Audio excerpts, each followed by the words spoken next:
coined this or if you heard this before, but this idea between storytelling and story selling. And like that really resonated with me because I think like, you know, I could get on this platform and talk about, you know, selling something, or I can get on this platform and tell people, you know, how I feel about, you know, the future of real estate or whatever it is that you're ultimately selling, right? Exactly. I think one of the hardest things for people to wrap their heads around is, well, when I'm creating content, first of all, content is like this big scary idea because all we're used to seeing is people on YouTube and making videos, and those people seem like they're really good at it, right? And we're worried like, what am I going to say? How am I going to create that? What if I run out of things to say? So content doesn't have to be this big scary thing. It can just be turning on the camera and saying, so I know I have to do this, but I'm not really sure what to do. And eventually you'll get comfortable enough where you're just, you know, talking. And I'll also tell people, it's like when you buy a white car and you've never seen that car anywhere, and then you're on the road and there's a million white cars after you bought it. It's the same thing with content.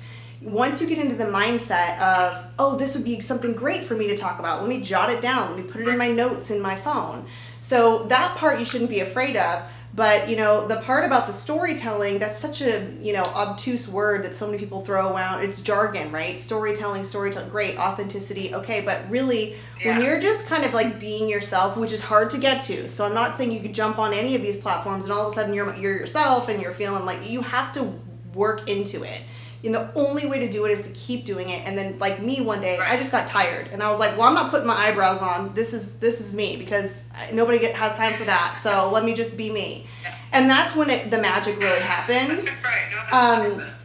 And so it's important to keep at it because then you will be more authentic. But when you're talking about your daily life as a real estate agent, oh my gosh, I'm getting ready for my listing presentation, or I'm putting this stuff in here, and you're kind of just showing what you're doing behind the scenes, you don't have to tell people you're a real estate agent.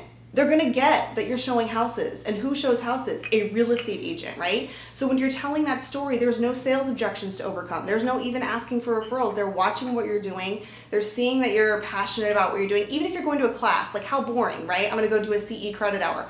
Well, I could talk about, oh my gosh, I spend 40 hours a year learning how to do something because it's really important for me to understand my craft, right? That's a lot more interesting than just saying, oh, I'm going to CE class, right? So it's how you position it. And again, I don't have to say, do you know anybody looking to buy or sell? Send them my way. They can see what I'm doing, and you never, ever, ever have any sales objections to overcome when you're storytelling.